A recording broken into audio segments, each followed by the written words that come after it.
What's going on, YouTube and cryptocurrency family? My name is Harry. I'm the Crypto Vet.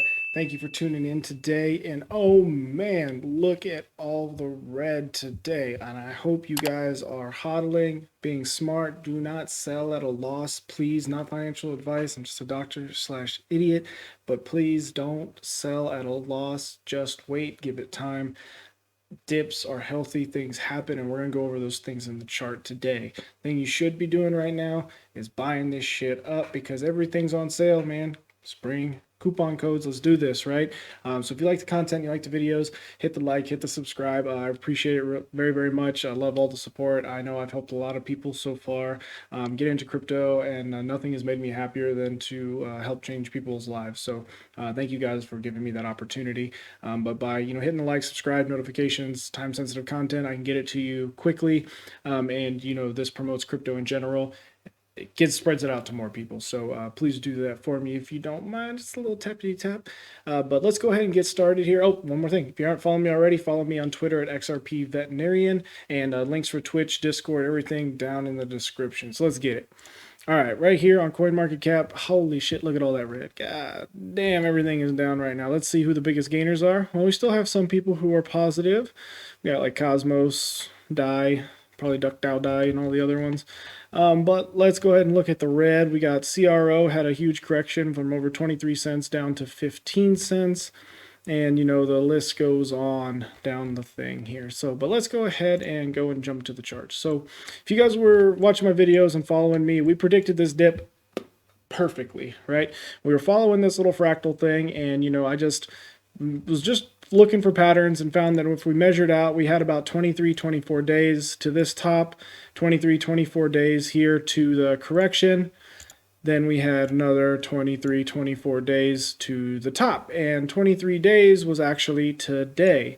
But just looking at this, I put this little channel here and I copied a little AB down to CD up, and we were able to find exactly copied and paste over to this side. Now, are we going to follow this exactly? Not sure. This could be a much bigger dip. However, we've already corrected a lot, and we already had the biggest candle in Bitcoin history for like the 4-hour, where it was almost exactly $10,000, which is kind of fishy to me.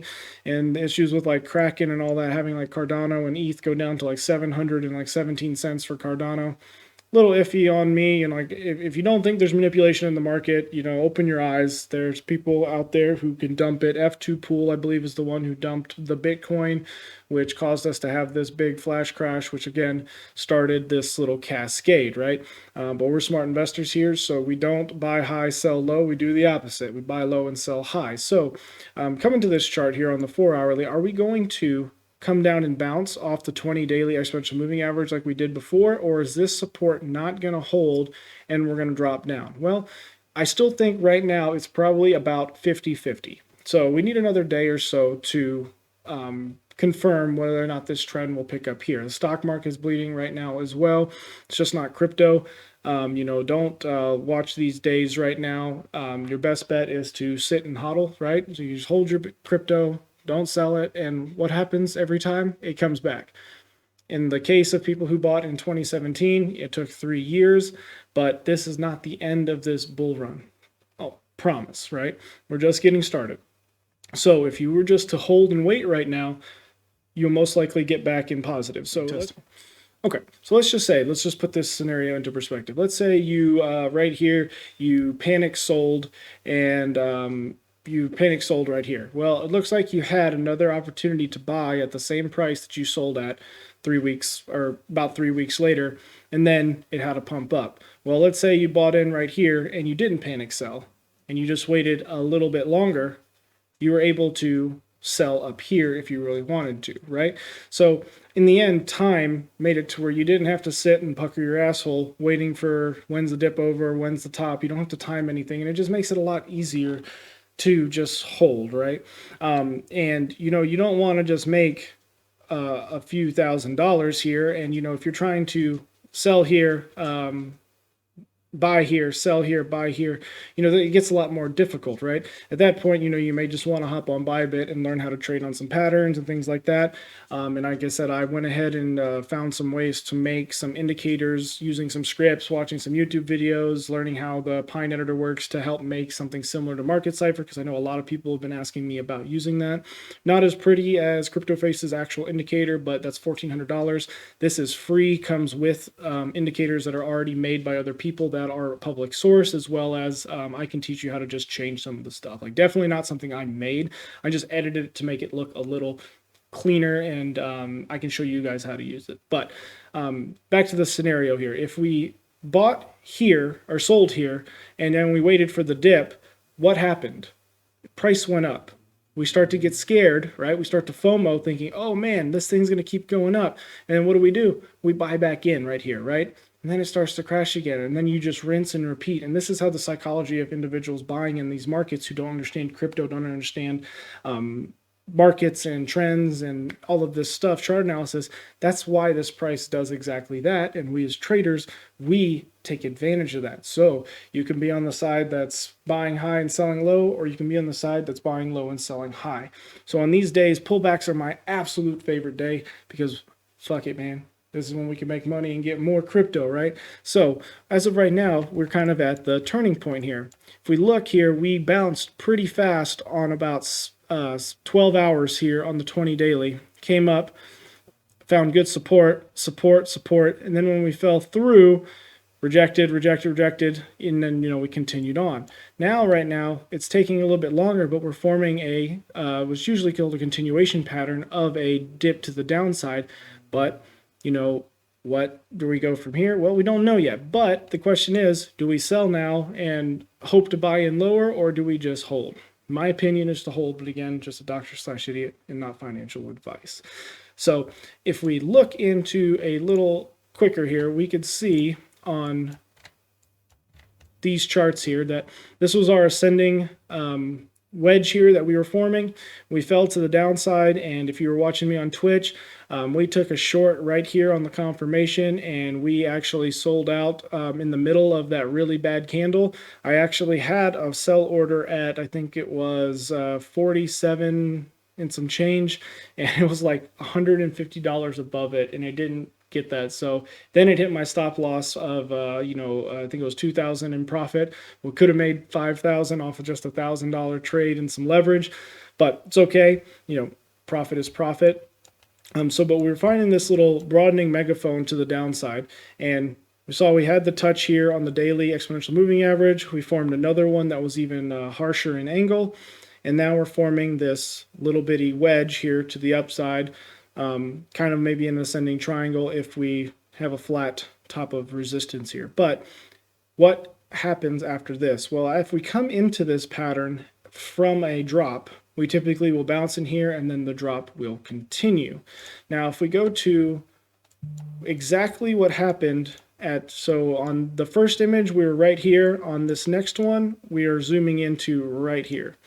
So if we zoom in right here, we can see that we have almost the exact same thing happened. This is today. This was at the beginning of that first drop in this pattern here. All right, so question is, what happened here? Well, we had this nice perfect little W here, and we started to set the low, then we set a lower low, then we set a higher low, and then we went to the upside. Now, we still went to the downside overall. If we look here, we still went lower, but we pretty much stayed right around the $30,100 region. We got as low as like 28.6, right? But we stayed in this little zone. So what we'll do is let's go ahead and let's put a little boxy box here just to show that this was like a little zone that was our lowest. All right, and now if we come back to it, we fell into this pattern. Typically this pattern breaks to the downside. Just because you have a pattern that has a higher probability of going one direction does not mean that that is the way it will go. So looking at where we are now, you can see we're forming this little W again. Now, the thing that'll show us that we're not is a confirmation and I want to say at least the hourly, that we're going to the downside. So as of right now, we can see here that we are below the trend line. You know, we're not at the extremes yet, but we are potentially testing to go to the downside here soon. So I went ahead and moved this trend line to down. I prefer to keep them on candle bodies, or at least to what we knew before. So we could maybe do something like this here. So, you know, a break to the downside of this one would say that we could potentially go lower. Now, where we can go lower is a couple different places here. We have what would be the bottom of this channel here would be a good line of support next. So we're looking at around 43, 42,000. We can go ahead and do a fib retracement here and go from the top, and let's go to the previous low.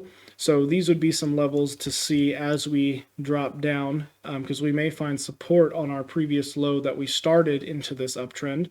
And that's putting us down to around 28,000, but more likely to around 32,000.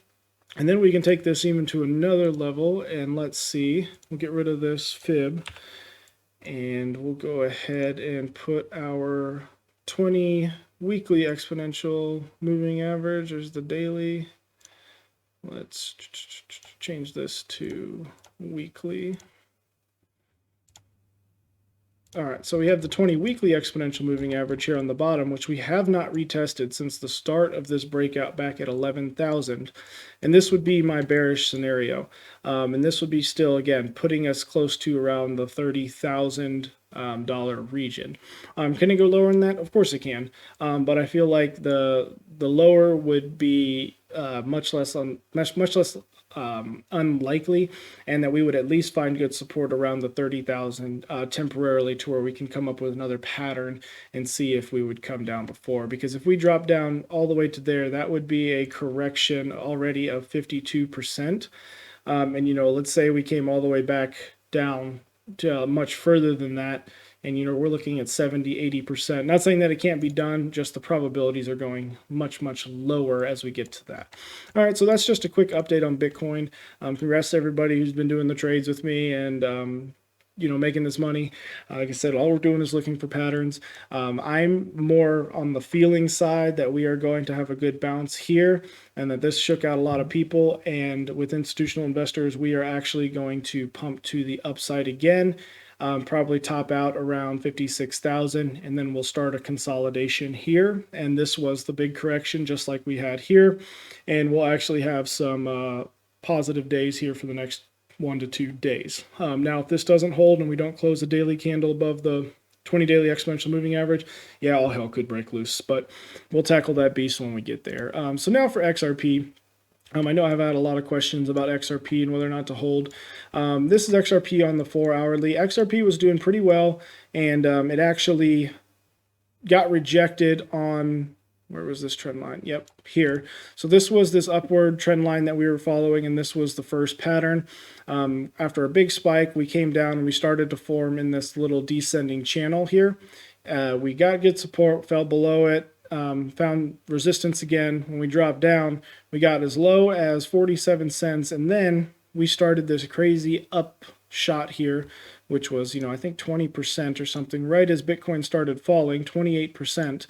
But then it fell to this resistance again, could not get over it, could not stay on top of this previous resistance, and it fell to the bottom, and now it is in this channel, and it is now pretty much in sync with Bitcoin and the rest of the markets as far as the drop goes.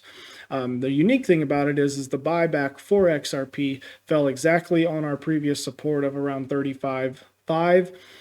And as of right now, I think if we do have another drop to the downside, 38.10 would be my target. Now, can it go lower? Of course it can. My most bearish target was right around 24 to 29 cents, right in this region here between the like pinkish purple up to the green. And this is just because if Bitcoin was to fall to its worst and we have bad SEC news, but if you were watching the videos before, we know that the SEC news is definitely more in Ripple's favor than not, and the SEC may have actually just screwed themselves over by using the past stuff because of their own wording, and not, why would they come after Ripple now if they didn't allow if they didn't say otherwise to other exchanges before, right? But it sounds like it's more like a headhunt towards Brad Garlinghouse and Chris Larson than anything. So definitely want to see what's going to happen here at this point. We could already be in the uptrend, but typically when we have a drop, we have the euphoria that, you know, oh, that was it, that was the bottom, and we come up, we find a new top, we round off, and then we actually find the support. And, you know, we can see that with the SEC sell-off way back here. We could see that we come down, we think we found the bottom, we shoot up, and then we actually find a new bottom, and then we accumulate and everybody decides whether or not it's time for it to go up. So in this case, we could come down, we'll come up a little bit, maybe stay within this. People get, you know, bullish, they get a chub just so they think it's going to go up again, and then it actually plummets back down and then finds the actual support. So in this case, it could be right around 32 cents. That's where I'm hoping it is. It's just one level down, but it could, in this case, go as low as right around 27 to 29. So we'll go ahead and see how this plays out. Right here, this is where I'm watching XRP because we have such good support between the 48 to 50 cent region. Whenever Bitcoin dropped, it was bought up like crazy right here. So we're going to see, it looks like we may be confirming above this here, but if Bitcoin drops down below, we could see it just do one of these little things that it loves to do, where it just, let me find my drawing tool, get off the rectangle. It comes up and then it spills over the edge, making it look like we're going to go to the upside because we'll confirm like a 15-minute up here. And then in the end, it actually goes to the downside.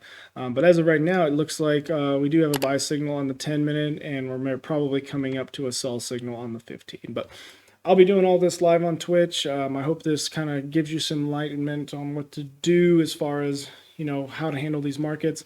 During pullbacks, I do not sell, I buy more, and I trade patterns because patterns during this time are so easy to trade. You know, like right here, we started to form this exact pattern. So after we have this touch, and this one, I pretty much short and I take profits here. If it starts to go up, I long and I take profits here. I short, take profits here, and my stop losses are real tight, so it's really easy to trade. But thank you for tuning in, and I'll catch you guys in the next one.